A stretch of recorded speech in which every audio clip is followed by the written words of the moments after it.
그리스도의 풍성하신 은혜와 사랑이 늘 함께 하시기를 바랍니다. 오늘 이 아침에는 사무엘하제 5장 1절로 12절까지의 말씀, 생명의 삶 큐티 4월 18일자 말씀입니다. 1절 이하의 말씀 봅니다. 이스라엘 모든 지파가 헤브론에 이르러 다윗에게 나와 이르되 보소서 우리는 왕의 한 고륙이니이다.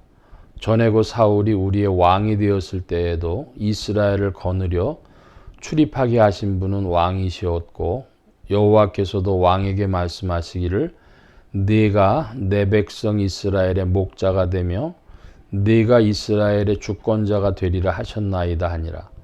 이에 이스라엘 모든 장로가 헤브론에 이르러 왕에게 나오매 다윗 왕이 헤브론에서 여호와 앞에 그들과 언약을 맺으며 그들이 다윗에게 기름을 부어 이스라엘 왕으로 삼으니라. 다윗의 나이가 30세의 왕에 올라 40년 동안 다스렸을 때 헤브론에서 7년 6개월 동안 유다를 다스렸고 예루살렘에서 33년 동안 온 이스라엘과 유다를 다스렸더라. 왕과 그 부하들이 예루살렘으로 가서 그 땅 주민 여부스 사람을 치료하며 그 사람들이 다윗에게 이르되 네가 결코 이리로 들어오지 못하리라. 맹인과 다리 저는 자라도 너를 물리치리라 하니 그들의 생각에는 다윗이 이리로 들어오지 못하리라 함이나 다윗이 시온 산성을 빼앗았으니 이는 다윗성이더라.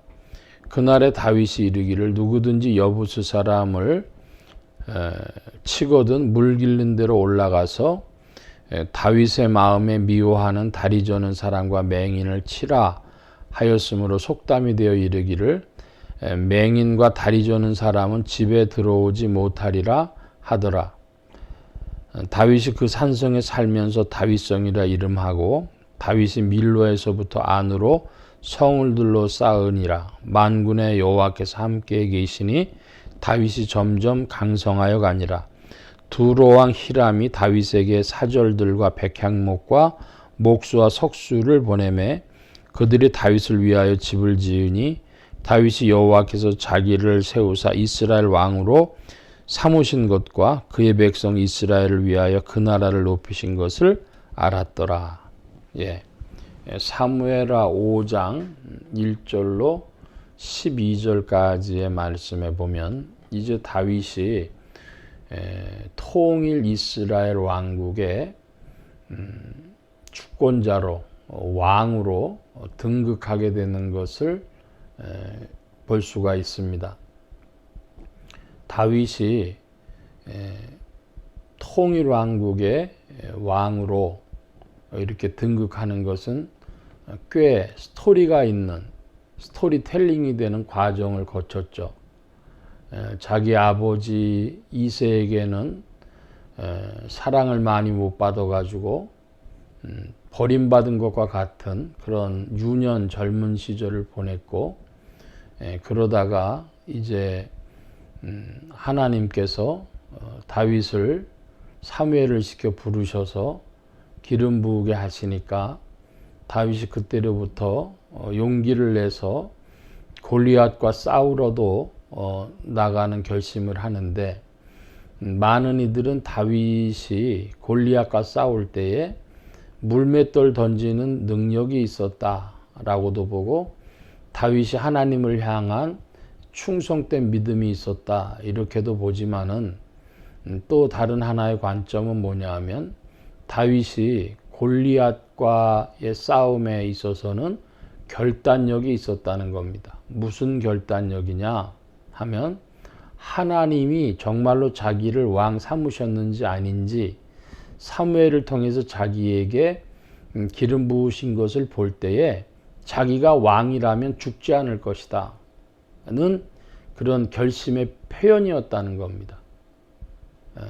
하나님의 이름을 만홀히 여기는 그 블레셋 족속의 골리앗에 대해서 그 분기냉천하는 마음도 있었는데 그러나 그 중에 한 가지는 하나님께서 나를 왕으로 세우시기 때문에 나는 죽지 아니할 것이요 반드시 여기서 승리하리라고 하는 그런 믿음이 그 속에 있었고 그것을 결단으로 보여줬다는 것이죠.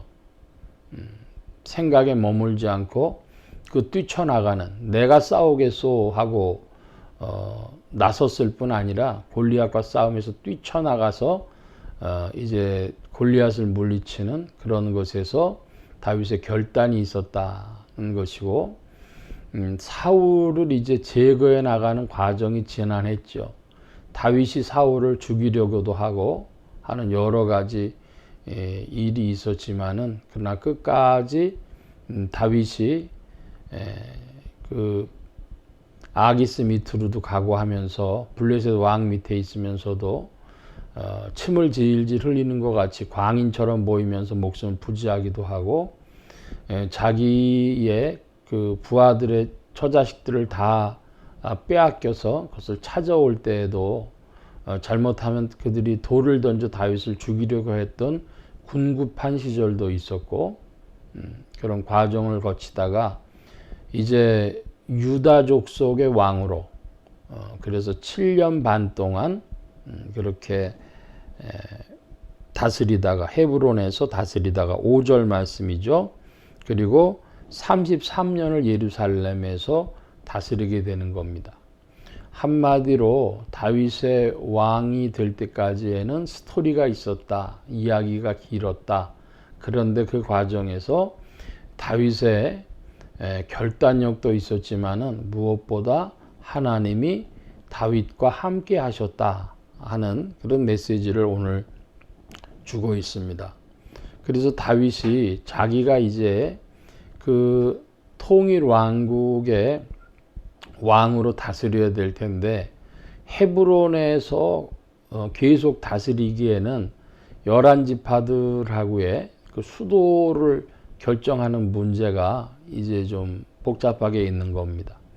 자, 그래서 이 수도를 결정하는 문제가 한국 역사에서 보면은 그 평양에 그 자리를 잡고 있었던 고구려가 망한 후에는 시간을 거쳐서 고려에 이제 건국이 있을 때 왕건은 개성에다가 도읍을 정하지요. 그런데 이성계가 또 나라를 세우고는 한양 땅에다가 도읍을 세웁니다. 근데 그 과정에서 지금도 충청도 세종시 근방에 가면 신도안이라고 하는 데가 있는데 거기에 원래는 세우려고 했었던 것이죠.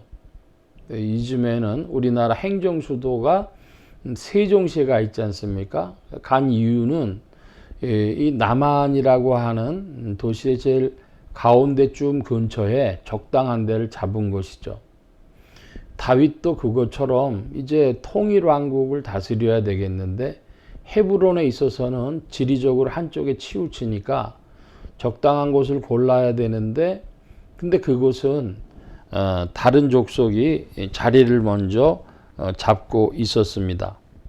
그래서 여부수 족속의 땅에 가가지고 그 예루살렘의 원거민이 이제 여부수 족속이었는데 그들을 몰아내고 빼앗아서 그것을 다윗성이라 이름한 것이죠. 시온산성, 시온산이라고 하는 곳에 자리 잡고 있었던 산성을 빼앗아서 다윗성이라 이름했고 그 후로는 이제 예루살렘이라는 이름으로 이스라엘의 수도요 성전이 있는 곳으로 그래서 유대민족에겐 중요한 지명이 되어지는 것이죠. 그런데 이 모든 과정에서 10절에 보면 만군의 하나님 여호와께서 함께 계시니 다윗이 점점 강성하여 가니라.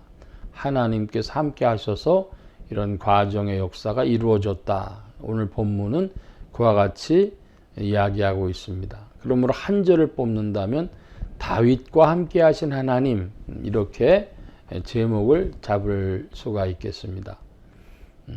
이야기가 스토리가 길게 되어졌지만은 그러나 그 과정 속에 하나님이 계셨고 또 통일왕국의 왕으로 등극하고도 하나님이 다윗과 함께 계셨다.